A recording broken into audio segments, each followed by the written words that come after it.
I've got two things I want to start with this week, Brandon. One of them is minor, and the other one is what I think is going to be the first installment of what did you do with AI this week? We'll see how it goes. That's we might need to come up with a better title, but I think maybe, as we'll get to, maybe that title is appropriate for the practicalness of this segment. That's right, exactly. So the first item is my newsletter. Currently has 798 subscribers.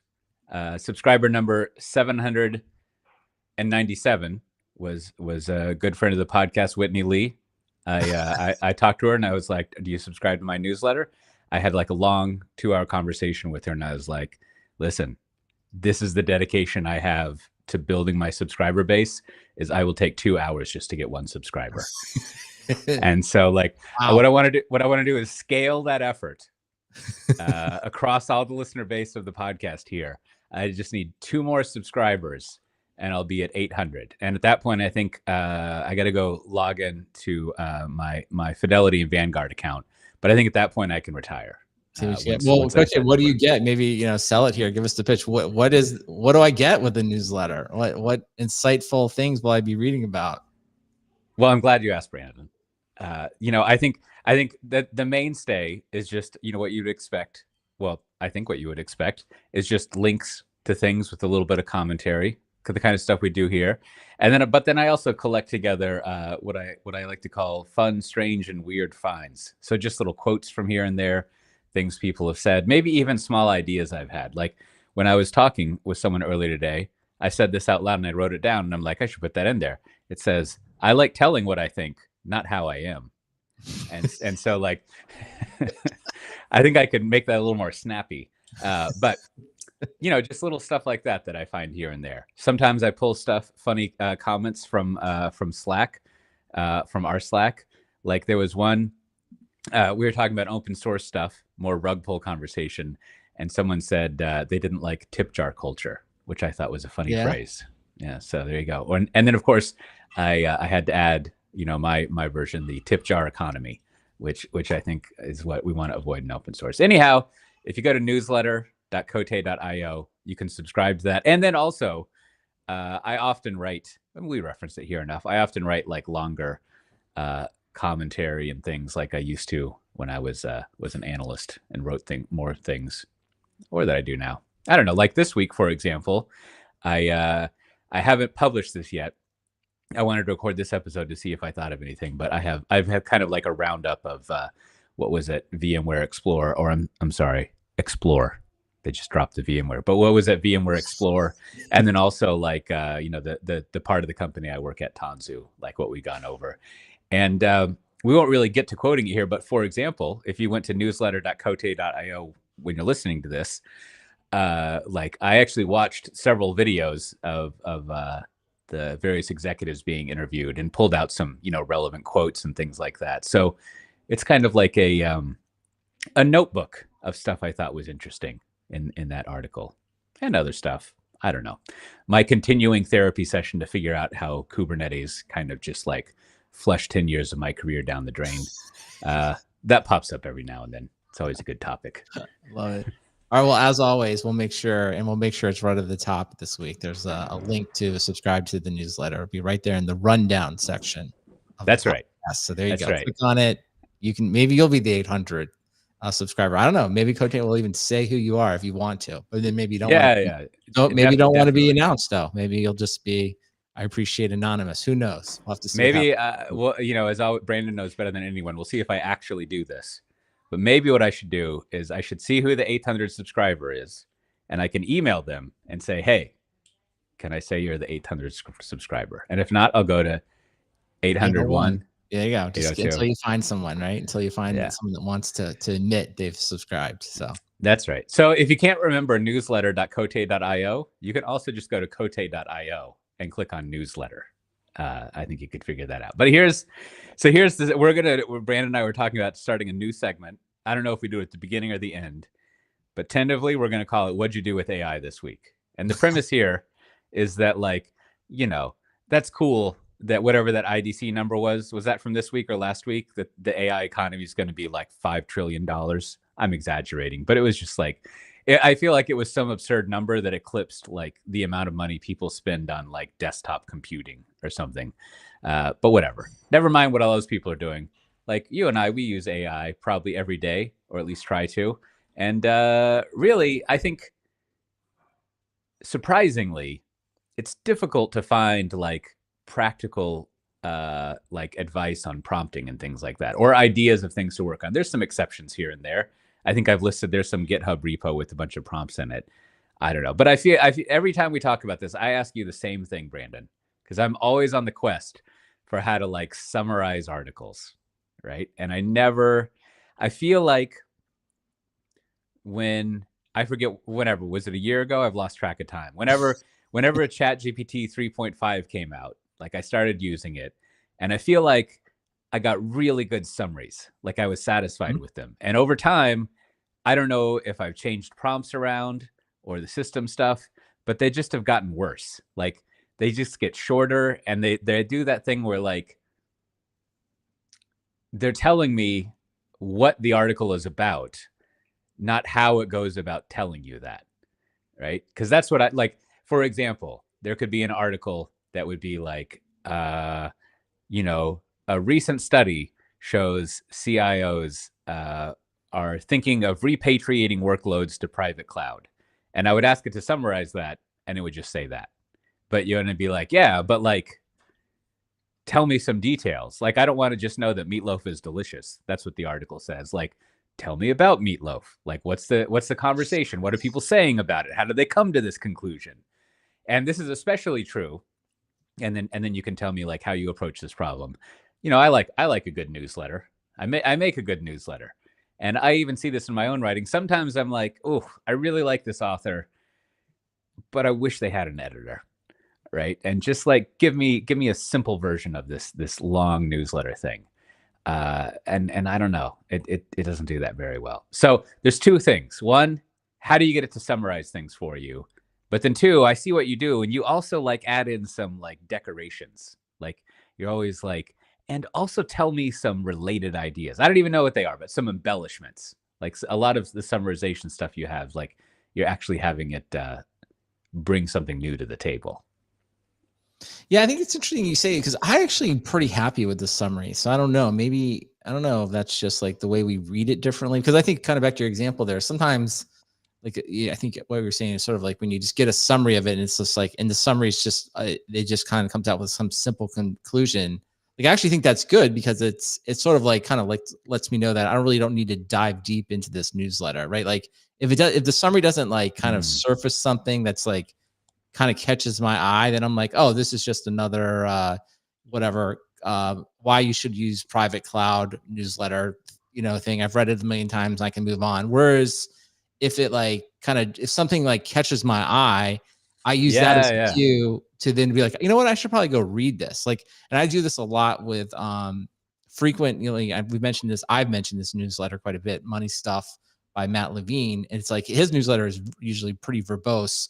And like I'm now very familiar with it. Like he has like usually like the abstract kind of example or like of how it is, and then he applies it to like, well, here's what's going on here. So a lot of times I'll have him summarize that, and then if I think the details of like are interesting, I'll go read it. Otherwise, I'll just be like, oh, he's just doing his normal riff on like everything's insider trading, right? Like I'm like, oh, I've already read that, and I don't. There's nothing new for me. I mean, it may be interesting, but like I don't think it's like worth reading the rest of it. So I really like that, but I do think on the prompts though, right? I think there is something on the prompts where you would do sort of like summarize this and then I would do something like summarize this and break out interesting facts into bullets afterwards, right? Because then you would because you're kind of telling it like, I want the general summary, but I want you to come out. And then even if you give it like a number, it's like, give me the 3 most unusual bullets, or give me the 3 most unusual facts, or like whatever the thing you're looking for. Because then it'll make an attempt to get that, and then I would use that as like,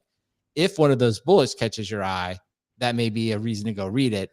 And if none of the bullets, if the summary plus like, after telling it explicitly, find me the 3 most interesting facts or bullets, if none of that hits you, then you're probably like, that newsletter probably isn't going to give you anything new, right? You're probably safe to file that one away. I like where you're going there, because I did. because you're helping me be more precise about my thinking.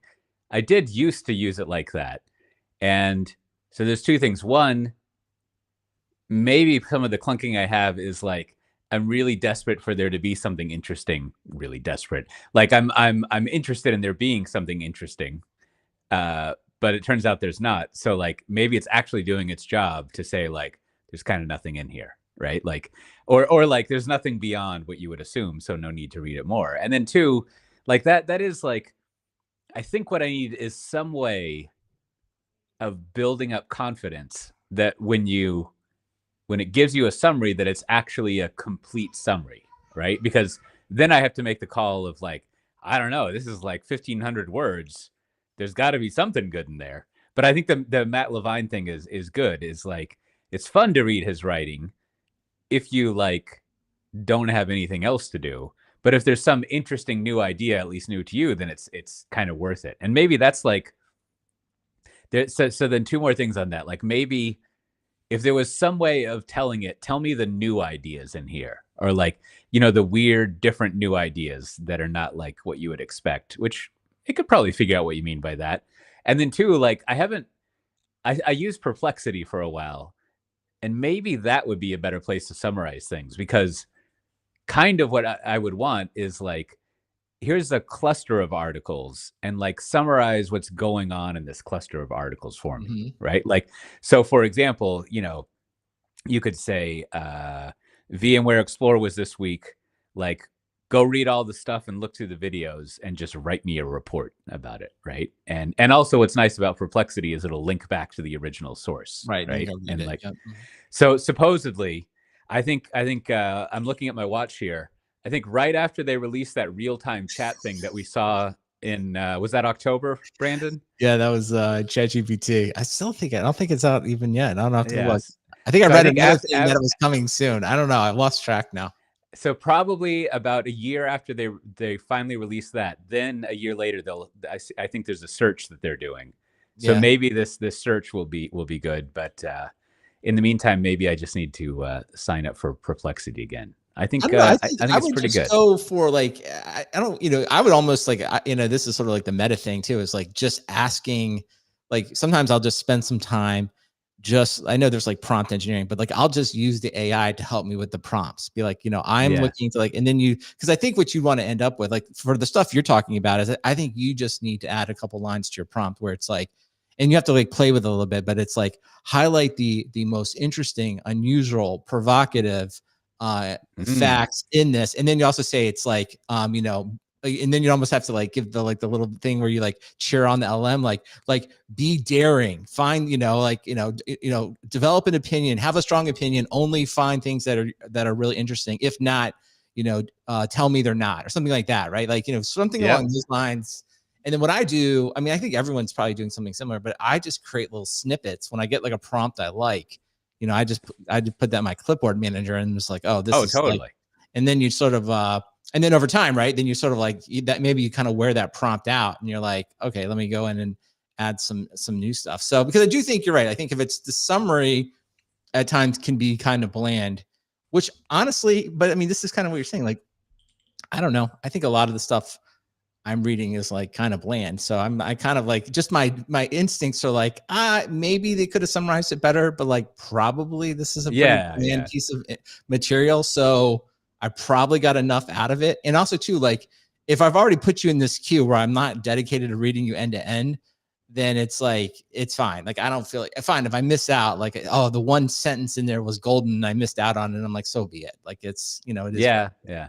Yeah. All right. Well, that's good. I think, and then I think the final thing is like so I have collections of prompts. I just kind of I don't. It's not that I lose track of them, but like I mean I definitely have plenty of them. But I think maybe what I also need to do is start collecting examples of summaries that I like and try to kind of like train it with that, right?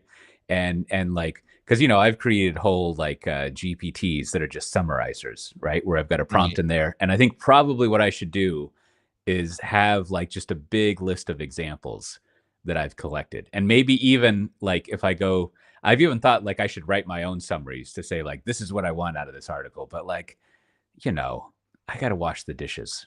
Like that once I'm doing that work, it's like I'm putting too much effort into this, All right, and I'm but not back getting. to what something you said before. I want to see if you're doing the same thing I am, or if I want to learn. So when you say like you created GPTs, like what I'll do is like in the left hand side, right? They have like the little bar of all your previous queries, right? So I will like when you Yeah, say that, like I will build up. I've done a little bit of this where I've sort of given it a bunch of examples of things I do over and over, right?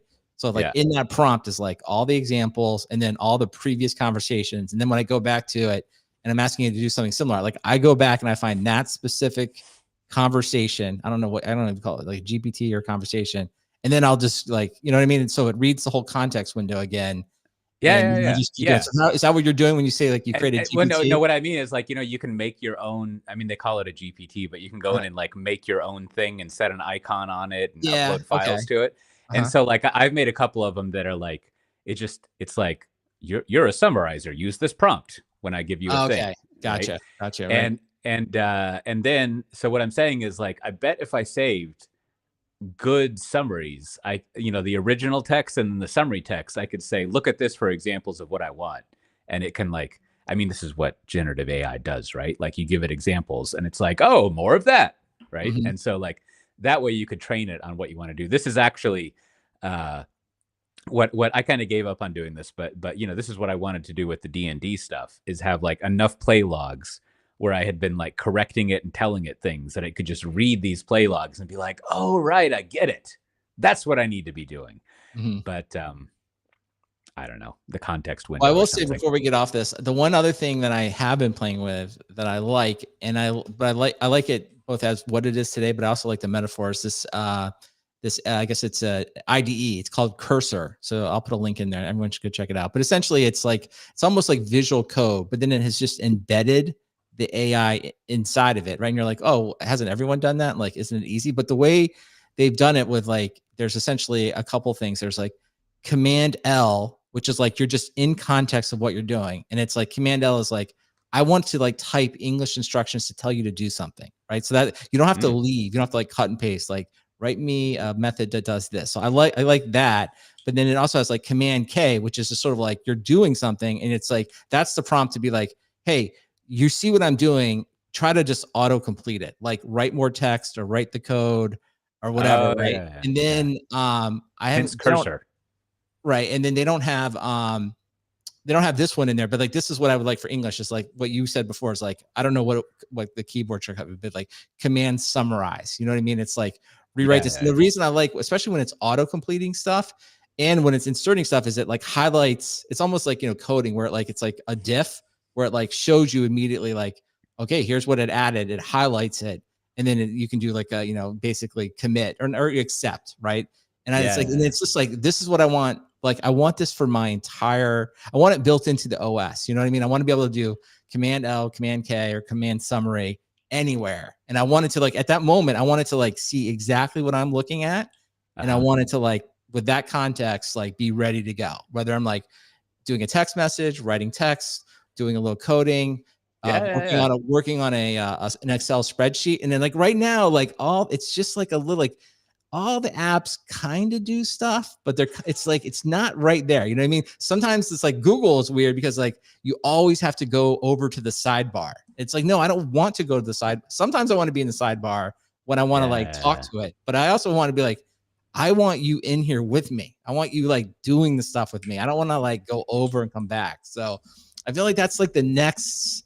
So anyway, Cursor, pretty like for developers, I was like, this is pretty good. So I'd like to be interested. Love to hear from some listeners that are like coding day to day. Because I was like, this seems Yeah. will be Well, significantly faster. we should cover that in our next occurrence of this segment. Tools. Yeah, there you Big go. and small that you use. We can cover that. Well, speaking of tools more big than small, as I mentioned several times, my company had their big conference this year, Explore, formerly known as VMware Explore.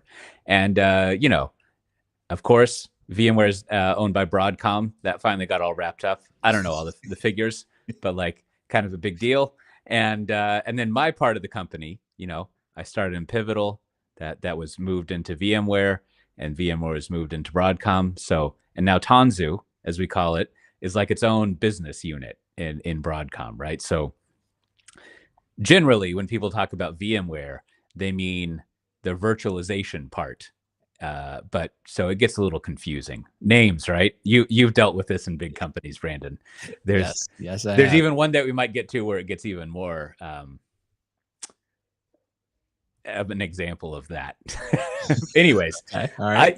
I don't usually like spend a lot of time summarizing what goes on at our events because I'm never quite sure if I have a good read on it. But I think in looking over stuff this week, I think this time, not this time like the exclusion, but this is a good example of like when you're like super clear in your messaging, it's easy to understand what you're saying. I think that's something that anyone who communicates, they should internalize that. Right. And really, and you can, like, this will be in my newsletter. You can go see the quotes from people. There's a little asterisk where it's like except when not, but basically the vibe that I get, and I should disclaim, since this is my official work, these are not the official views of VMware by Broadcom or VM Tanzu by Broadcom. They're my own views, which you should always assume is the case. Hopefully. But I think it's pretty much like, yeah, VMware wants to, be your private cloud. Next question, right? Like that's kind of like and it's pretty much like if you go, if you do the editing, so I don't mean this to be insulting, but if we were the type of podcast where we splice things in, we could pull in the audio of the CEO just pretty much saying that almost word for word. And there's also to add to that, there's some good I watched you remember the Cube and the Futurum group, the 6 5 people. I'm always a little like not quite sure what to think about their stuff, but the interviews they had on this, again, I think maybe because it's so simple and clear, like they were pretty good listening. And so also there's another good thing. The is it Dave Valente, the really handsome looking guy who's on the Cube, pretty sharp, and he was giving a roundup of the being in the analyst meeting and saying that basically like the idea is like, what if you took like the 30 most popular things in AWS and just had that on premise in your on premise cloud. Mm-hmm. And there's a bunch of stuff that follows from it, but that's pretty like I keep saying, that's pretty straightforward. Maybe we should be like an official like New York Times podcast. And here, I'll just read the CEO quote for you, right? Rather than edit it in. So here's what it says, and then at the end we can see if it jives with what you actually said. Okay, so this is from this is from I guess it's the CEO of Broadcom, right? So it's, yes, Hock-Tan. There you go. So here's what he says: "Quote: The future of the enterprise is private cloud, private AI fueled by your own private data. It's about staying on premises and in control. Of course, you'll continue using the public cloud for elastic demand and bursting workloads. But in this hybrid world, the private cloud is now the platform to drive your business and your innovation. And we have work to do to make this happen." End quote. So, I think that's pretty, it is like a pretty self-contained vision, right? It's like, that's the world, the perspective of VMware, right? Or sorry, of I guess Broadcom VMware. So it's like, yeah, so the private cloud is here to stay. So, which I don't know. I guess I would just sort of like say, there's obviously like the AWS people who would be in that would say, well, everything's going to be in the public cloud, right? In the fullness of time, right? The Jassy quote. But like, I don't know. Like, I don't know if it's 50-50. I don't know if it's 30-70 or 70-30, but like, it's clear, it's going to be both for a long period of time would be right. My very simple take on the whole thing as well. Yeah. Yeah. So that's, that's the news from VMware Explore. Like, and we don't really cover it in detail, but there's a roundup of like, the past year of what they've been doing in VMware, and also in my business unit is really just like consolidating the number of products and just simplifying everything, which is like, one oughtn't talk about internal stuff, but is very true. Like I think I was talking about this with some of my colleagues and former colleagues, and we were all saying, I don't think we've ever seen like a faster IT back office transformation or any transformation ever. But it's true. Like there is like, there's some of the other commentary and all this stuff you can see where there's like, where was it? I think it's the Cube people again talking, and they're like, so some people have like 10% of their revenue of their budget is spent on IT, and the Broadcom people were like, oh, we spend like 1%. and like, they were like, huh, that's crazy, right? Like 10%, like that's such a small amount of money to spend on IT. But I think there is a certain view of just like, yeah, if you just like did the stuff you had planned, you could probably optimize a lot. I don't know. That's a weird mischaracterization of it, but there is like, we also talk about like PE firms and being acquired a lot. And there's an interesting study of like, uh, yeah, if you have like 15 different systems for doing the same thing, maybe you should not do that. like all sorts of things like that are interesting that has been going on at VMware Broadcom, and it causes all sorts of thrill rides here and there. But there is quite a bit of simplification, and I should probably know more about the AI stuff. But again, I think it's kind of like what you would expect in a good way. It's just like, yeah, you want to run your own AI stuff, so here you So go. there you go. Well, I do think, I work a lot in cloud migrations of all kinds. And so one of the things still I've often thought is like any type of like acquisition or change of control of like a division's being sold or a company's being acquired. It's a unique time to like do any type of like, if you will, transformation or migration or whatever, because like so many of the usual pre-existing conditions that would prevent something from happening are sort of like there's this special moment where it's like, yeah, it doesn't matter anymore. It's like because like there would be some system and like just to pick any example, it's like there's a system that exists and it's redundant and it's been in the company a long time. And there's just some group or something that someone will surface inside a company and it will just not allow it to change, right? It's like, well, we just get stuck with it. But when you're being acquired or you're a private equity firm, like there's this other group who kind of comes in with this sort of like momentary freedom to be like, no, we're not doing that anymore. And people Yeah. are like, well, no, that's not what we've done it. Like, you're right. We've acquired the company and the future is this, but it doesn't last long, right? It's sort of like, it only goes, there's like a window of like probably the first year and then things start to calcify again. So it's kind of like, it's almost like Yeah. a very equivalent example would be like moving. If you were to move a house, it's like, when you move, there's a purge that goes on during a move, right? Where it's like, we just don't need this stuff anymore.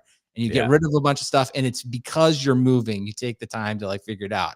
But once you're moved into the new place, if that box gets moved and put in the attic, could be another 10 years. You know what I mean? It could be a while before someone, because everyone's like, I don't know. I think we need that. It has such and such from this time that we need it. And it's like, okay, well, we'll see when we move again. So I don't know. So we got the I guess this is be digital transformation. Take advantage of your opportunities. Like when you move, throw out as much as you can.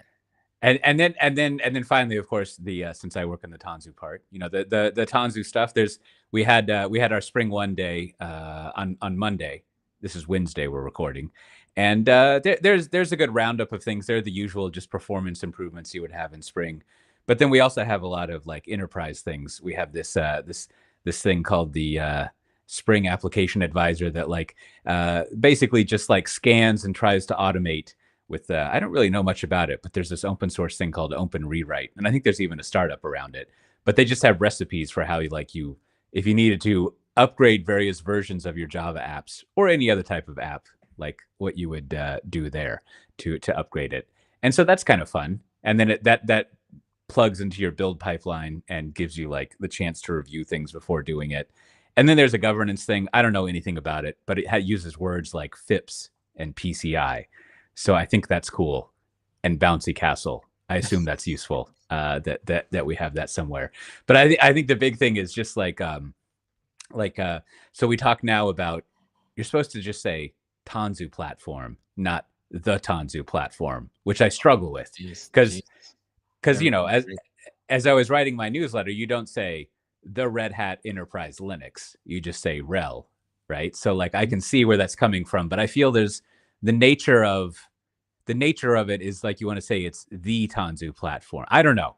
So you're supposed to say Tanzu platform, but I'm pretty sure I won't ever. I'll just say the. But what we've been working on, and by we, I don't mean me. I just make slides. But what's been worked on for the past year or so is like more or less like unifying both the Cloud Foundry part and the Kubernetes part into one platform. And, as always, there's like, it's not like it's exactly one thing.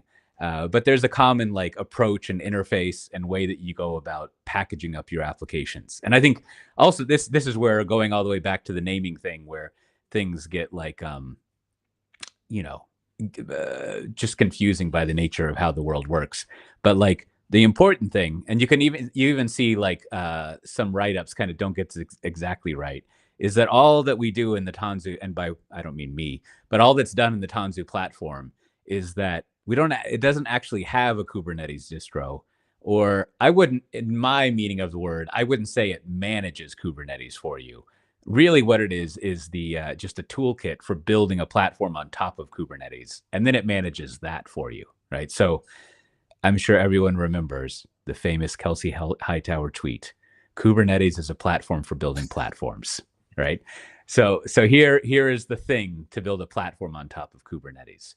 Now, what which is fine. Like if you go as an example, like if you go look at what it's actually like pretty well documented in our docs page if you want to go look at how it does it and all the YAML and stuff. But it's another approach. I wrote about this in that platform engineering as product management thing in my newsletter last week.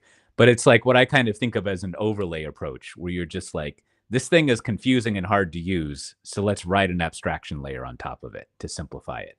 And I mean, that's what a lot of people in this space do. Like I was reading up on Syntasso and their Cradix framework, and it's like a similar approach of like, why would you want to use this Kubernetes thing directly? Instead, why don't you use our thing directly that allows you to layer on top of it and like specify what you want? So that's a lot of what's going on in the Kubernetes part of it. But consequently, what you would think of as the Tanzu Kubernetes grid, which is the VMware Kubernetes distro, is actually part of the VMware part of the company. So I think so that's but the main thing to pay attention to there, because we encounter this all the time because it's what we did for several years, is most people when they hear the word Tanzu, they think like Kubernetes distribution, which is not really what Tanzu does now. And so that's like it's kind of easy to lose track of that. But going back to the clarity of everything, the way I think about it is like, yeah, it's basically a private PaaS. You can run it on public cloud, but then you own that PaaS instead of it being a multi-tenant PaaS that you have. But it's just your own private PaaS or platform that, of course, runs well on the VMware stack and everything. But that's about it. The two of the Cube interviews that I think we'll link to here, or you can find in my newsletter, they're pretty good. And if you're really interested, I would watch the day 2, the Cube analysis and summary. And it's also fun to watch the dynamic between the two co-CEOs. There's a little bit of like let me finish going on here and there between them, which makes it extra flavor and spicy. Oh, interesting. All right, I like that part. I mean, it's not bad. Now I'm gonna go watch it. So it's yeah, good. yeah. It's not bad. It's just a good personality of like, oh, it's like mom and dad having a fun conversation on a road trip. It's like, all right, I'm in now. Back and forth. That last line sold me. I want to see that. But yeah, I think not so bad. It's good stuff. If you're into that area, private cloud. That's what we got going on over here. And so speaking of private cloud, I think also every time we talk about it, I feel like, is this finally going to be the last time we talk about it? But I think there was some good commentary on follow up on our rug pulling conversation. Notably, Rachel over at RedMonk, she wrote up she has a good financial analyst background. So she wrote up an analysis of like, for open source companies, of course, limited to a handful of public ones. I think Elastic, Hashi, and Mongo. Maybe there was another one, but at least those three. Confluence. And Confluence. Yep. And she basically looked at years of their financial data because they've each changed their licensing. And she asked the question, does changing your open source licensing cause anything? And if I were training ChatGPT of how to summarize things, it would spit out 3 characters, NO period. I think would be the summary of that article. And, it is like you're better at remembering and perceiving these exact details. But my sense of her analysis, what she did was, you look at, I think it was just the revenue. Maybe it was more than that, but you look at the revenue that the companies have had over, I feel like it was 4 or 5 years, and then she figures out when they changed the license. And I think the big question is, did the growth rate change significantly? Right? Did this change the trajectory that they were on? And in every case, the answer is no. Yep, And that's which exactly I right. think, and as she disclaims, uh, I mean, I think she goes over this, but there's one, if you wanted to be super clever, you could say, well, if they hadn't have changed it, it would have gone down, right? So by changing it, they were able to like collect more revenue and stay on that growth trajectory. But I don't really think that applies in this case. I mean, I think it's sort of like, it doesn't really matter commercially, which is a good analysis. Maybe that way we can finally just like Right, and staple the I rug to think, the floor. she doesn't say this directly in the piece, but I think, the belief, I think, of most of these companies that are changing the license model is that their revenue growth would increase, A lot. Yeah, yeah. significantly That's a over good what it point. was before. So while, yeah, we never know the counterfactual, like maybe, maintaining it, they were able to maintain it because of the license change. That's, it's certainly possible. We know from definitively that revenue growth did not increase significantly after the license change, which I think Mm, most everyone that's doing it would have said that like it would, right? I mean, it seems like that seems logical enough. And then she also goes in and does a pretty good analysis of market cap. And this is the one I think she's like, she's pretty clear about, is like, what affects the market cap of a company. It's like so many factors beyond, just changing a license. And then again, looking at it, I think it's hard to derive that like that this had any real change on the market cap of these companies going forward. Obviously, some companies have gone down. I don't think that's because they changed the license model, and others have kind of traded. There's lots, like I said, there's lots of other reasons there. So I think the net, I mean, I have to be really careful here because, like, at least for me, like warning, it's like flashing lights, confirmation bias. Like, this is kind of what I've always believed, right? This is sort of like, I don't think licensing changes really ultimately impact the ultimate top line revenue or market cap of these kinds of companies. So it's sort of, again, it does like confirm my prior beliefs. So there's always a little danger there, but it's nice to have at least some data kind of showing that. And again, it's a small sample size, but that's all we're ever going to get, right? It's not like we're going to be able to run 20,000 experiments over, a period of time and like learn about it. So I think it calls into question, like, if you're doing this and you're doing it for revenue increases, there is going to be very little data to suggest that it's actually going to turn out that way, which I think everybody that's involved in open source should probably take that to heart. yeah. Well, I think 4 data points is three more than most airport business books have. So it's probably pretty solid, uh, For sure. as far as pulling on that. Yeah, yeah. And also, was it Michael Neal? He was writing kind of like the wealthy socialist lament, where basically like, man, I love me some capitalism, but something seems, I don't like what's going on here in the open source world, which I think I'm going to try to consolidate. I'll put this in my newsletter too, the longer version of it. But like, it got me thinking, you know, I think probably the Linux Foundation would do this, but there needs to be someone who comes up with like, whether it's A4 or, American size, like literally like a one-page thing that's just like, here's the new norms for open source, right? And I think those norms should be something like, hey, if you there, all my stuff always begins with hey, but like, hey, if you're a startup, like here's the norms.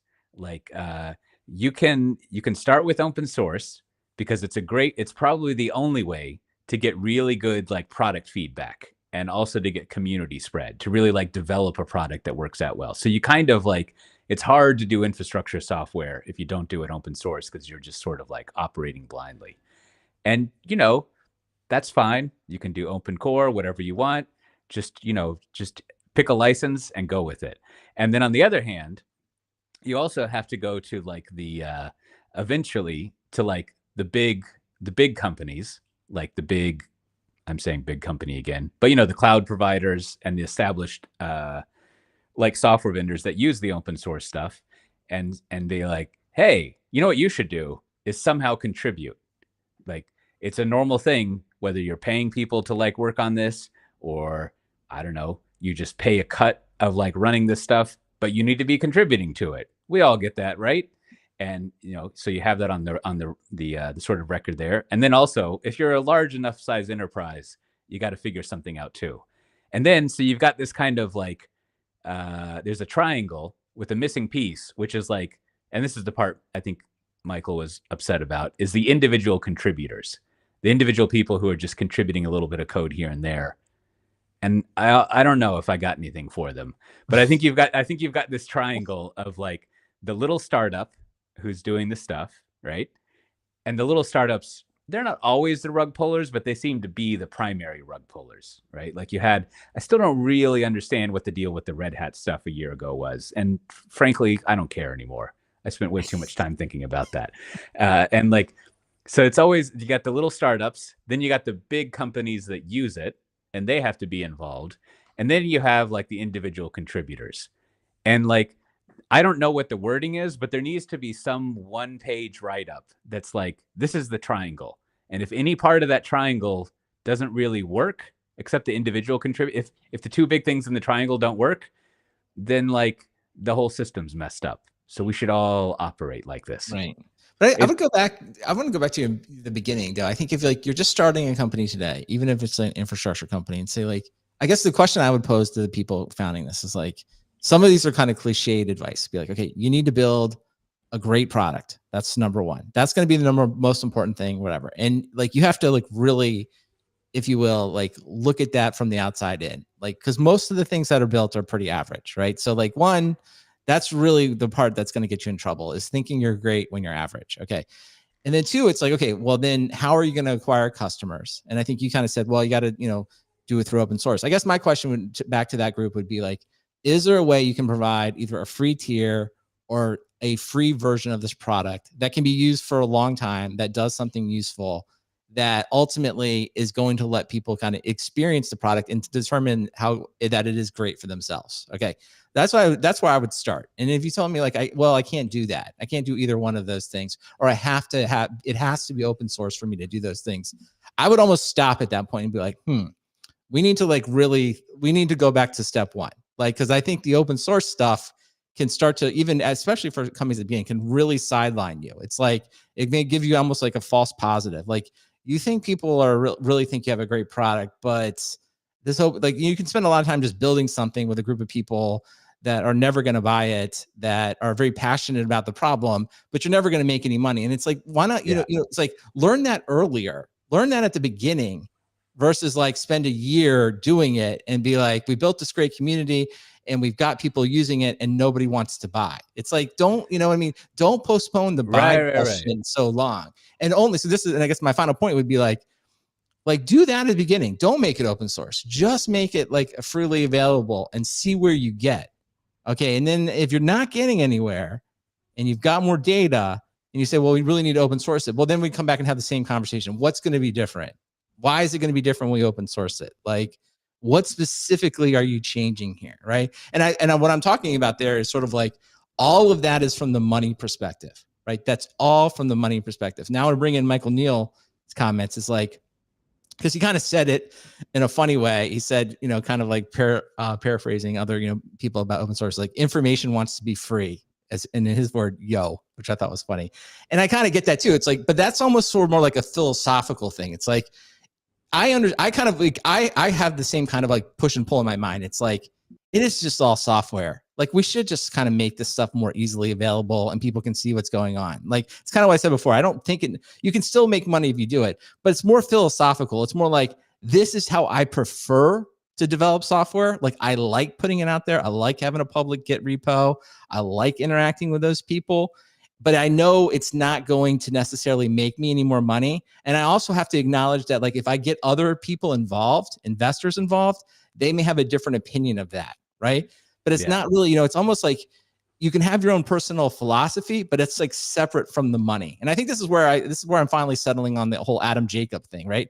Adam, I think, just loves to build stuff in public, right? Loves to go to the talks, loves to like do all that stuff. I think it's just his preferred way of doing something versus like somebody that doesn't like just wants to build the software by themselves and put it out, right?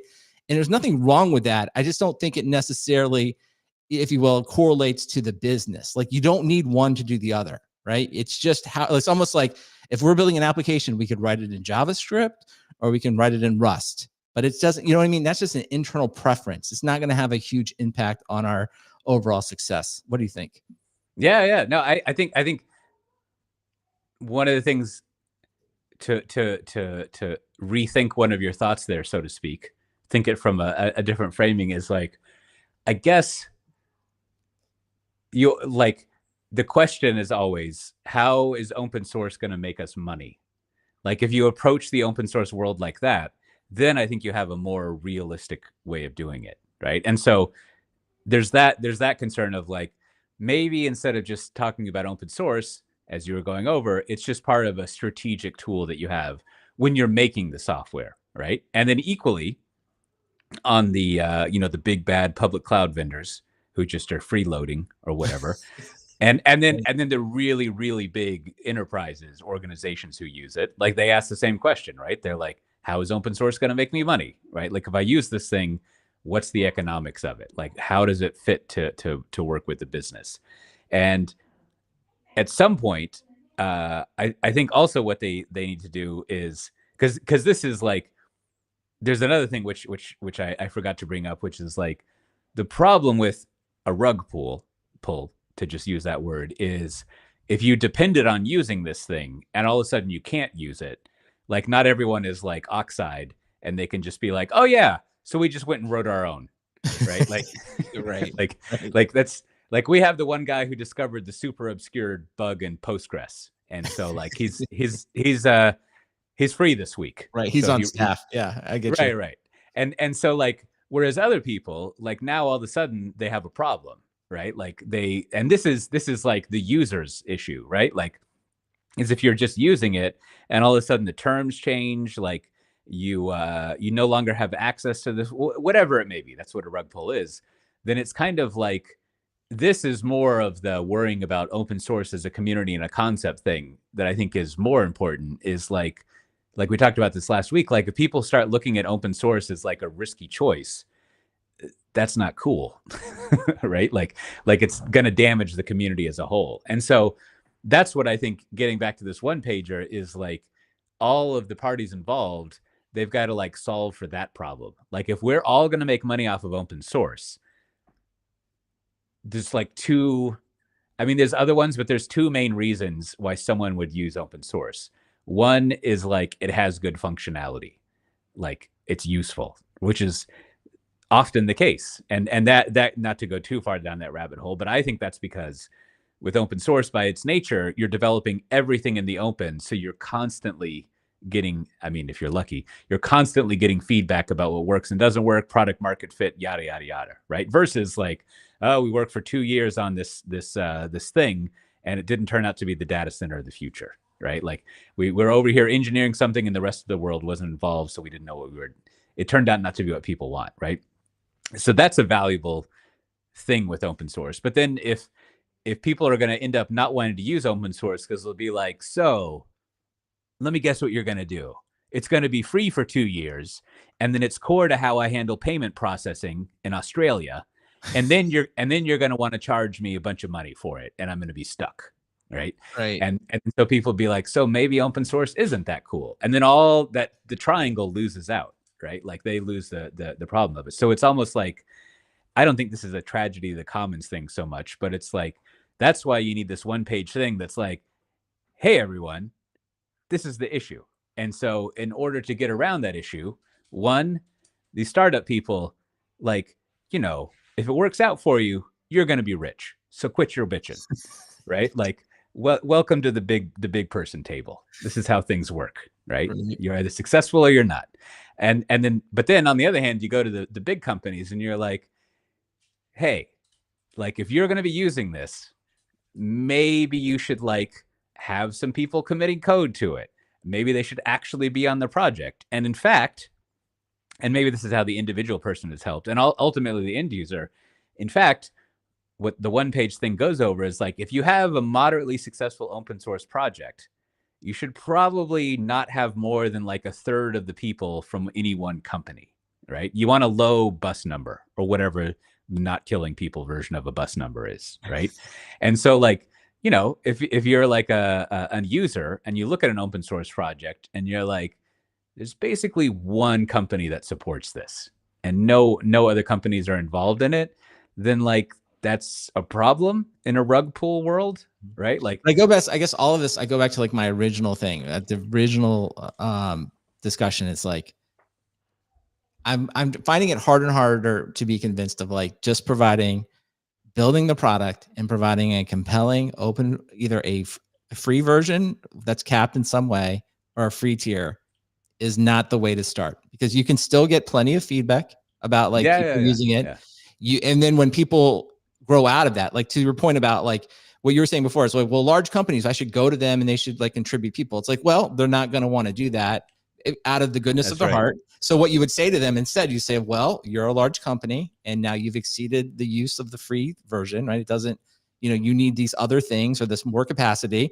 So therefore you're going to like have to pay for it. And then I'm going to take some of that money will be profit, and some of that money I will then go hire people to work specifically on the product that you want, and I'll direct them to like continue to make it better. And it's just like, it's just a more realistic, you know, way of doing, rather than trying to have all this other thing. So it's like to me, it's like, prove that that doesn't work in your world. Right. And maybe it's not a one page thing. It's like a one sentence thing that like there's such, just like the word PaaS or platform as a service. It's almost, there's just like this ingrained taboo against using that word, which is why I try to use it all the time. Cause you know, I've got a little bit of that jerk in me that likes to see do that kind of thing. But I think maybe the one pager can just be one line that summarized it all and just be like, yeah, the only way to do open source is open core, period. And like, it's just like, all right, so what does that mean? I would even go further. I'd be like, why we are not doing open source? Like, you need to convince me what is the benefit at the beginning of these projects. I can come up with some reasons why I would do it, right? But like at the very beginning, if we're building something at the very, very start, I think it's going to distract us. I think it's absolutely going to distract us from making money. If our goal is to make money and maximize money at the beginning, making it open source is going to distract you. Now, a couple of caveats to be like, maybe a project has been out there for a long time, right? And has been sitting around in open source at the beginning, and that you're going to, if you will take it and try to commercialize and make it better, that I get. Like that case, I wouldn't be like, go relicense it. Be like, you're building off this thing, you're kind of drafting off it. So that needs to like, I would even say if I did that, I'd be like, I'm committing for this to always be open source, because it was birthed that way. It was sort of like a Netflix project, right? It's like, Netflix did this. The reason they made it open source is they don't even want to make money with it. They absolutely do not want to sell anything. So it's like, all right, that has sort of been born away and should always be open source. But if we're just sitting down and building something brand new, I'm like, no. Okay. Now we're gonna go paragraph. Like not one sentence, because I think I like what you're saying there, and I see the myopathy, whatever, the myopicness of like what I was thinking is, I think first sentence is, ask yourself, does this need to be open source? Right? Like, so let's get past that first, right? Mm-hmm. Okay. If you answer yes, and it only do open core, that's it, right? Like and like sentence 3 is, if you disagree with this, you probably didn't need to read this document, right?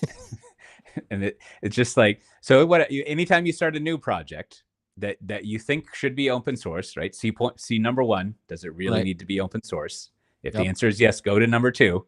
Number 2 is just like, all right, you're starting a new project, it has to be open core. Don't do that other thing. That other thing is a bad situation. I don't know. This would be, I think I could hear Adam Jacob yelling to the thing. I think he would say, like, his thing is like, hey, if you're going to do it, right? Like, I'll take maybe the others. Like, if you're going to do it, do the whole thing, right? Be like, put all the source code out there, put it to the side, right? And be like, here it all is. And then just tell people, like, here's the version that we have. And if you want to use it, you have to buy it, right? That's the Adam Jacob version. It's like, if you want the free thing, it's over here. You got to go build it and figure it out.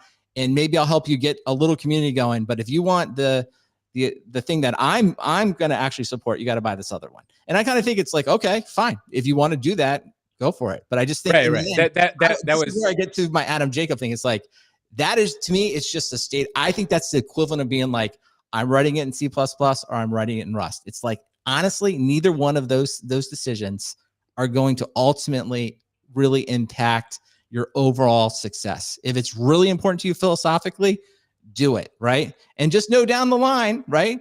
One of the caveats will be like, well, always could potentially have a rug pull situation, but it's like, so be it. That's important to you as a company, culturally, and we all just accept that risk. Just like when we don't make it open source, we're going to be like, somebody be like, well, people aren't going to buy it if it's open source. Yep, known risk. That will put, I have heard you. I put it on the risk table. We're now moving forward, right? But I think either scenario is probably better, but like, don't, if you will, like, to me, don't get bogged down on this. See, because point one is always, did you build a great, compelling product that is truly differentiated? Probably, honestly, the answer is probably no. Like when you look at the CNCF and all the projects in there, probably most of them are average, right? I mean, that's what I would say. I'd be like, they're mostly kind of average products, and they're often overlapping with each other. And it's like, that's probably why you're not more successful. Anyhow, I think we got 3 sentences. We need someone to someone put it on a piece of paper, and then we'll get together with Gracely and we'll be like, the next time this comes up, point them to the document. We are. That's the answer. That's where we want to really get to the point that it's either a thread or a tweet level. It's like, no. Did you not read the tweet or the thread or whatever the proper social media is? So. Read the memo. It's not even 6 pages. It's just 3 sentences, and they're a numbered list of things. So we got another case in open source closed and fully sorted out. Well, I think there's a few little things we can go over. I think the main, this came up somewhere else. And have you used the Zoom docs, Brandon? I've not used the Zoom docs. My only comment on the Zoom docs is just why? Like, what is going on? Why are they doing this? Why? Kind of back to my previous point. Like, I in fairness, I've not used it, but I'm like, what differentiation possibly exists in a Zoom doc? And if I sent you, Cote, a Zoom doc, would you even edit it? Would you just be like, why is this not a link to Google or a Google Doc or a Word? I mean, it's just crazy to me. Like, Zoom seems so off in the weeds, building stuff that nobody wants. I'll never understand it. Yeah, that doesn't really make sense. I think, there was it's that old thing of like, if you want to do something like a docs, you've got to like reimagine what the deal is, right? Like I think someone like I haven't really used it a lot, but you look at something like Miro, which is like whiteboards, right? Sounds really boring. But like I've seen many people in different organizations like use Miro as like a core tool of what they do. And you can use a document like that, like as a way of like,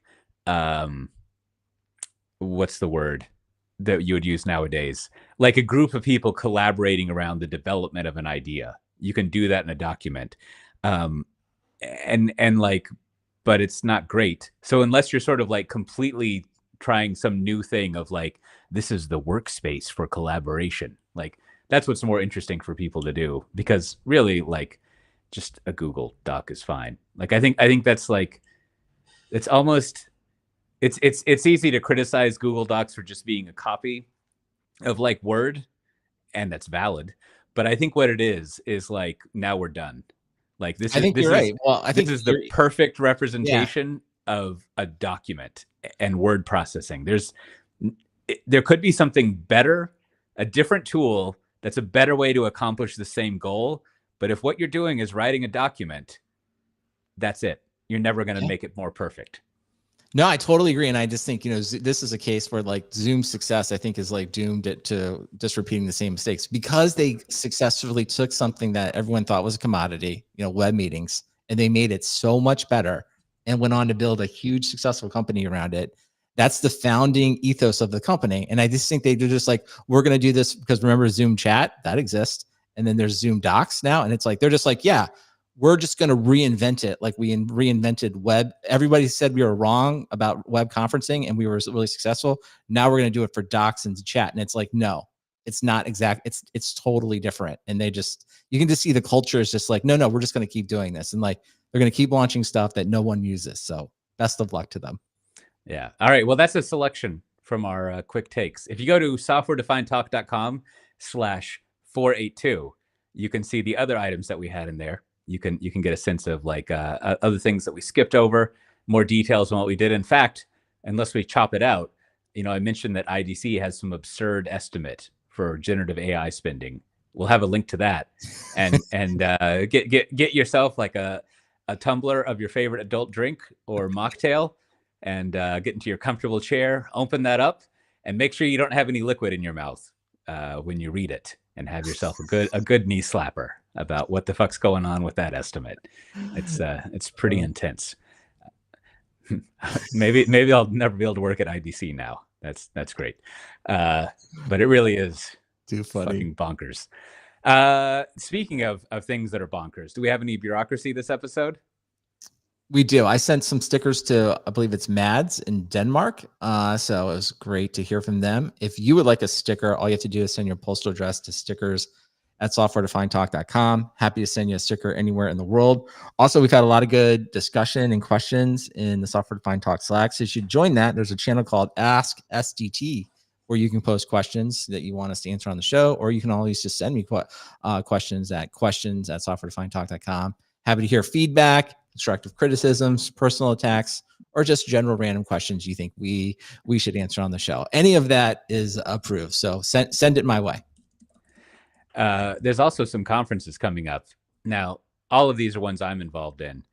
And if you're interested in having us mention your conference, you should email Brandon. Is that like media@softwaredefinedtalk.com? What's where do media sponsors email? We have like a million email addresses, but questions is fine. Questions is good. Or you can use ads at softwaredefined, especially if you want to like buy ads. I always like to hear from that. Yeah. We can we're up us. for we can mention relevant conferences if the one thing we do at Software Defined Talk, we've got email addresses and they're posted all over the site. There's a lot. You know what? At the end of the day, I know where they all come. They all get read. So use whichever one you feel is appropriate for your request. Sometimes the emails are read multiple times by multiple people because it just gets forwarded around. It's good stuff. It's true. That is true. Anyways, next week, September 4th and 5th, I'll be at DevOps Days Antwerp. I submitted a talk and they asked me if I could convert it to an Ignite talk. And now tomorrow I'm going to go get a tattoo on my arm that says, "Were you asked to do an Ignite talk? Go to 2. Say no." I think it's going to be my position on Ignite talks. I like the slide karaoke where you don't know what the slides are going to be. That's enjoyable. But just like in putting together these slides, I realized like, oh, that's not what I do at all. Right? Like I kind of just make up. I practice the talk a lot. I'm not an idiot or, irresponsible, I should say. But like then when I give the talk, I just kind of make it up again each time with just a slideshow behind me. So we'll see how that goes. DevOps Days Antwerp, September 4th to 5th. It's going to be great. And then there's the, I guess I'm not going to this one. There's Civo Navigate Europe in Berlin, September 10th to 11th. Looks like a huge, big conference. You can go see the speaker lineup. They've got a lot of interesting people speaking there. And then there's SRE Day London, which is September 19th to 20th. I'll be speaking there. There's a 20% discount code you can get if you want to register. If you go to softwaredefinedtalk.com/482. There's also Cloud Foundry Day EU in Germany on October 9th. We have a discount code there as well. If you go to softwaredefinedtalk.com/482. And then I just found out I'll be speaking at SRE Day Amsterdam, where I live. That's November 21st. Also a discount code. Now, it's the same one as the other one. So you don't have to, you can save bits by not having to paste it to your clipboard again. Now you could just paste SRE 20 day into like everything and just be like, well, let's just see if it works. Probably will. That maybe this should be a segment for our How Are You Using AI. Is I bet you could have maybe like a 10% success rate on promo coupons. Just like, because they're always like, Father's Day 20. I love it. What is June the most 20. Likely promo code for this website? And I love it. That's a great and just say like generate 20 of them and then just try them out and see what works. Well, when we don't want to generate 20 things and we only want one or two recommendations, what do you recommend this episode? Well, Cote, I have recently purchased something I think is overpriced, and I'm not sure everyone should buy it. And when I say it, I'm almost seeking more recommendations of this type. So I love to listen to just basically podcasts before I go to sleep. Sort of what mellows me out. Mm. And of course, if you have a speaker, you can play it in your bedroom, but of course, your partner, your spouse, your other loved one may not appreciate that. So therefore, you maybe use your AirPods. And of course, your AirPods are good, but if you sleep on them, it can, if you will, make your ear feel kind of weird. So there's this new pair of sleep buds made by Oslo, Ozlo. So it's the group of people that were, I guess, at Bose for a while, and Bose had this thing called sleep buds. And what they are is these like tiny, I mean, just what you would think they are. They're like tiny little, almost like earplug like things that fit in your ear nicely so that you can kind of like sleep on your slide and, and are very quiet. No one will hear them but yourself. And they're really designed to only to be using, for sleeping. So they have this little little case, but this case it also acts as like a little transmitter. So it's not like they're not like regular Bluetooth headphones. You can't just walk around. It's like you got to be close because they're super small. And clearly they're doing something proprietary between this little case and the actual little buds. Wait, so you're telling me it's not open source? This is not open source. And so I've sort of been back and forth whether I like them or not, but I have now. I've kind of incorporated them into my sleep routine. I like them. They're pretty pricey. This company's pretty new. I think it's like $250. So I don't know if, it's kind of a big ask. You can't return them or anything because they're still kind of in like their, if you will, early phase. So if you're someone that wants to, if you will, need something to sleep, I would, try it out. But I would also throw it out too, because I feel like we probably have a lot of other people that like to listen to things before they go to sleep. If you found a better solution, if you found maybe there's it turns out there's these really cheap earbuds that are made probably in like some cheap factory in China that work just as well. I would like you to send me an email or find me in Slack and tell me use these other cheap ones because I like these, but they are kind of pricey, and I feel like if they ever break, I don't know if I want to replace them. I want something, if you will, cheaper. And then finally, my final thought is you can, once you start to use a tiny little earbud like this, you're like, oh, this is what Apple's working on next for their next version of AirPods. It's like, oh, they'll eventually have it. So it's just like this tiny little thing, like Minority Report, that's like in your ear. You can't even see it. You can barely feel it. And I look forward to that. And whatever, maybe, Apple 2030 release, they'll be like, oh, we figured it out. So I look forward to that. But until then, if you want something to try out, be kind of on bleeding edge, go ahead, give the Oslo Sleep Buds a chance. Yeah, that's I like that. I just recommended that to my wife Kim. She often falls asleep with her giant AirPod Maxes on. And that's even harder. Okay. Yeah. I think, I don't know if you experienced this, but whenever, for the normal people in my life, whenever I introduce noise canceling, they're always like, the world has changed. They're like, whoa, it's incredible. And so I think at some point, I showed Kim how you can get noise canceling on AirPod Pros and then on AirPod Maxes. And it was great for her. It was like a treat to discover you can just do this thing. And then, of course, we've covered this extensively. Children. What are you gonna do? Yes. So I end up lending my AirPod Pros to Cormac, my son, every now and then. And now he's spoiled. I'll say oh, go use these other ones, and he'll be like, but it doesn't have noise canceling. Yeah, and I'm like, exactly. That's because you don't have a job. Get a job. You can have noise canceling. Because that's the kind of dad that I am. I like it. Hey, listen, that sounds like a parent of a teenager. And well done, Cote. Well done. Anyways, I have two recommendations. One of them is a conceptual one. For the first recommendation, I just happened across this. I was, once again for VMware Explore. It's in that weird, not weird. Well, I don't know. It is kind of weird. It's in that situation where it's an old conference. It's a long running conference. And so it's kind of built on just a culture of the old conferences where all the recordings were proprietary and kept behind a paywall, and they're not just streamed to live to YouTube. But nowadays it's not so bad. A lot of the videos do end up showing up on YouTube, right? So, but that also means every now and then you can just find recordings, like depending on which room you were in and things like that, you can find recordings of the things that happened this day or not, right?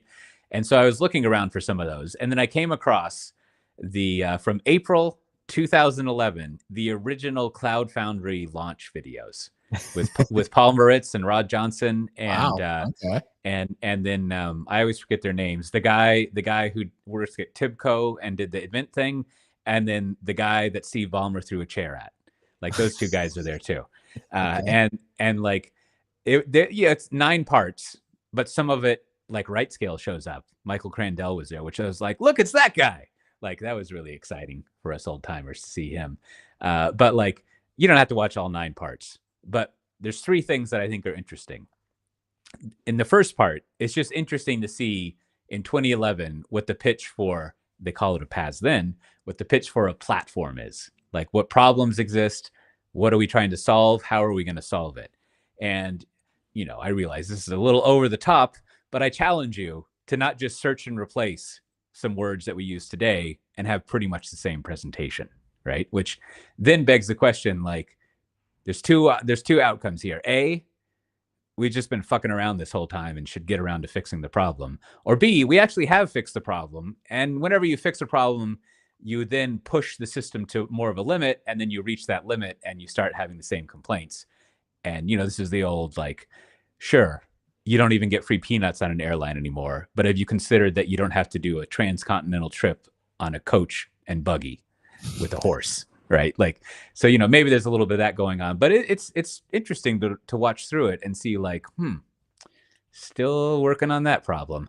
Now, the other 2 things that are interesting is, in contrast to what I just said, they spend a lot of time obviously convincing people that open source is okay to use for enterprises.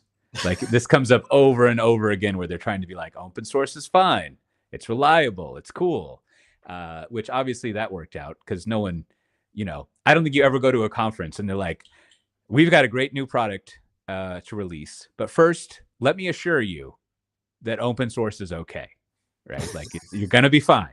It's and then, however, there's also a segment because maybe people don't remember this, but the early Cloud Foundry people were like way into Ruby. The whole thing was written on Ruby, and then Oh, I didn't later know on, that.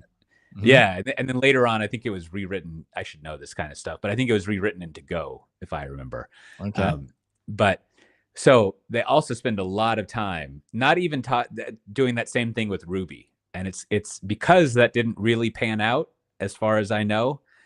I mean, I don't think anyone cares anymore, but like, it's definitely not like enterprise programming language that I've ever heard of. But it's kind of interesting to see like how the the dog is very upset. Come here. Sorry. Let me get a handle on That's this. fine. Go ahead. We'll see. So it's also really interesting to see like if you're trying to pitch something as acceptable in an enterprise setting and it doesn't come on long term, you can compare and contrast that, right? Because they also spend a lot of time talking about how great Ruby is and that like real companies are using it and blah blah blah.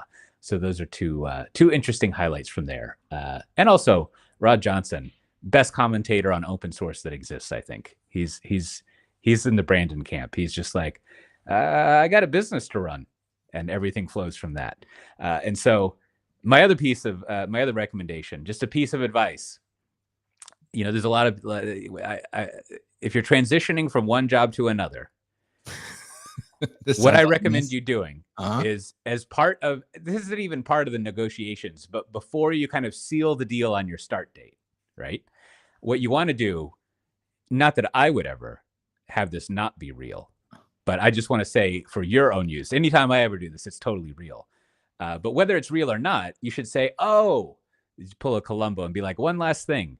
I actually had a 2-week vacation planned next month. So I'm going to need to take that vacation because it's already locked and loaded and like it was in the books. And so like, really, if the company you're about to work for says no, then you probably shouldn't go work there. And then 2, like, you know, also what's good to do is if it's towards the end of the calendar or fiscal year and you're a new employee, it's also really good to work that in because you probably have to accrue more vacation. And so you'll kind of like get that vacation in this like, 3-4 months before the clocks reset. And then by the time you start in the new calendar year, the vacation time clock starts over again. So you can start like getting all the vacation you have. So always remember, when you're starting a new job, tell them you had a 2-week vacation that was all locked and loaded that you're going to need to take. I like it. I like maybe the lesson there is just always have a vacation planned, right? You're just like, that's just like, you just always have a 2 weeks vacation on the books. There I like you go. Even better. That's it. I love it. Yeah. Well, speaking of things that Brandon loves, this has been another episode of Software Defined Talk.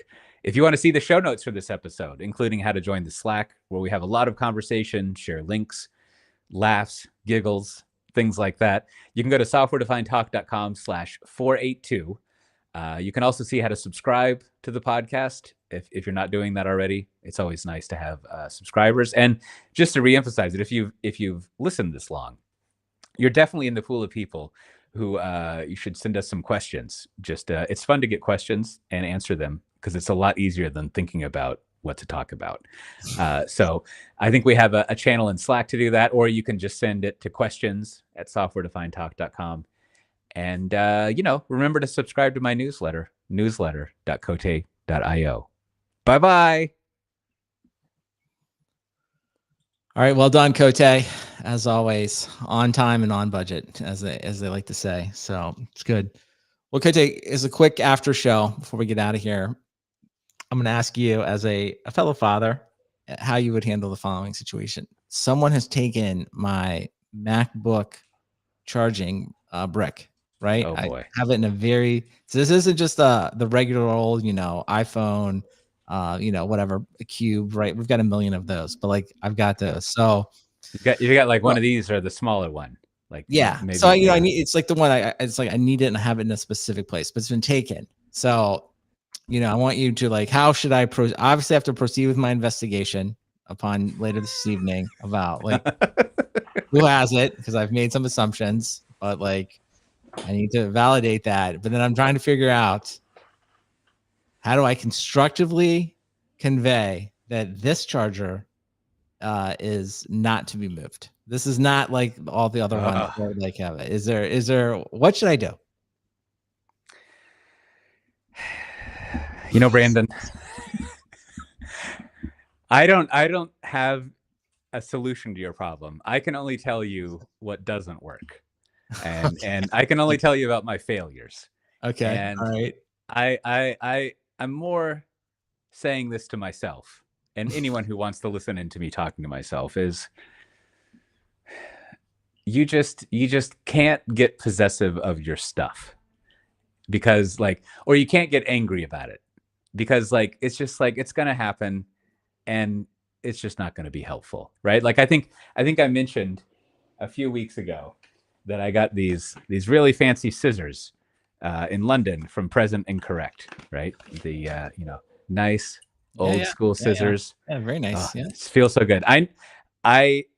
These are my scissors, right? And I know that one day I'm not going to know where they are, because someone has decided to cut a piece of sheet metal with them or something, right? And it's just it's not going to even occur to the sheet metal cutters that there was something special about these scissors. And so I could get really upset about that. I could be like, this is my stuff. And I could go on some long lecture thing. But I think when that happens, I'll just be like, I had fond memories of those scissors. They were a great asset. Love them. Well, listen, I appreciate you sort of, providing a little therapy here, a little thing. So I want to propose, this is what I think my answer is. I want you to tell me and critique it, right? Be like, I think the answer is I just need to take the charger, I really care about it, and essentially hide it, put it in a place only I know where it is. For sure. And just be like, I can't leave it out. It's sort of I need to turn inward here and be like, this is important to me where this thing is, because I actually need it day to day. And it's important for me to know right where it is. And if I believe, if it's, again, it's back to the me problem. It's if it's that important to me, then I've got to take extra precautions to make sure I know where it is, and then it cannot be easily mistaken or taken or used. Can't leave it out. So this is a governance problem.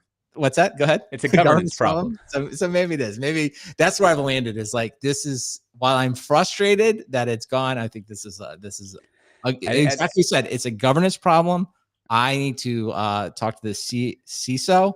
We didn't have a proper audit. We didn't have important information, was not secured. We didn't use double key encryption, and I am the one to blame. And so when I find it, I will be taking it and moving it to a secure location.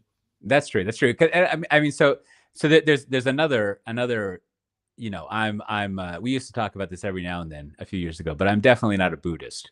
But I just referred to this earlier today. One of the Buddhist concepts I think about a lot is like the second arrow, right? Which is like, you know, your enemies attack you with one arrow, and then the second arrow, you probably shot at yourself, right? And so obviously it's a metaphor, but it's like, so if something goes down and then you start to like get upset about it, like beyond the scope of the thing that happened, you're shooting, that's the second arrow. You're doing that damage. And so like, don't do that, right? Like, and so this kind of veers into that area. So that's always a good tool to have in your brain. Now, the other thing, you know, I just got this, I was a little distracted while you're talking because I was reading this text message I got from the VP of cables.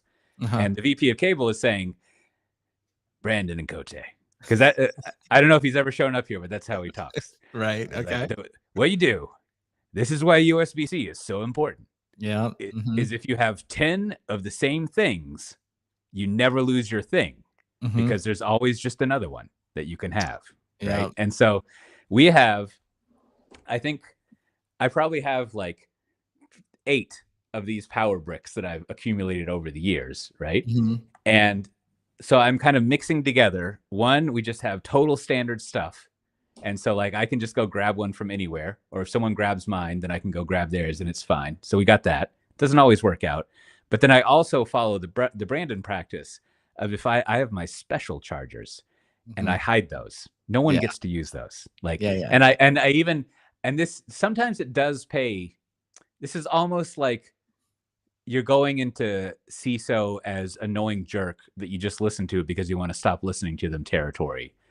But there is an understanding with my kids that, like, because I'll say that I said this for many years, I'll be like, I'm going to let you use this, but this is mine and I'm going to want it back. And I am going to like ask you for it. And I'm going to be upset if you don't give it back to me. And then I'll give them the special thing, you know, like the Anchor one USB-C plug, 2 USB whatever plugs that fits perfectly in your hand and will also charge a laptop. And I'll be like, I want this back. And now I've done that so long that they're like, I know. Yeah, and then they don't give it back though. That's what's the part. That's the part. Like the I know followed by I don't have it is just, you're just like, I failed. So all right, well, I appreciate it. I appreciate your talk there. And again, I think you're right. I think I failed on multiple levels. I have many redundant 20-watt iPhone chargers. So many, it doesn't even matter. We're swimming in those things. Like, I don't care how many are lost. The problem was, one, I didn't make a special provision to make sure that we had enough of the laptop power bricks. That was my fault. And 2, I didn't make a special trip to make sure I have a special one that is, if you will, hidden. By that I mean like in my work backpack that is sort of like off limits. So I will rectify these problems, and hopefully next week I'll be back to fully charging everything. So, and hopefully there will be no family infighting. We'll see if that goes. I don't know. I need to like accept this failure, but I'm not going to say like later tonight it may come up in a sarcastic remark, you know. So we'll see. The only other thing I want to recommend is that you get a black Sharpie and you write on all these power bricks, not for you. Do not touch, not yours. And that might work. All right. Well, on that note, this video is definitely for you, and we appreciate you watching, and we always appreciate everyone that streams with us live as well as watches us on YouTube later on. It helps the show, and hopefully we're reaching new audiences, Cote. That's what we're doing. We're reaching new audiences with YouTube. And with that, we will talk to you next week.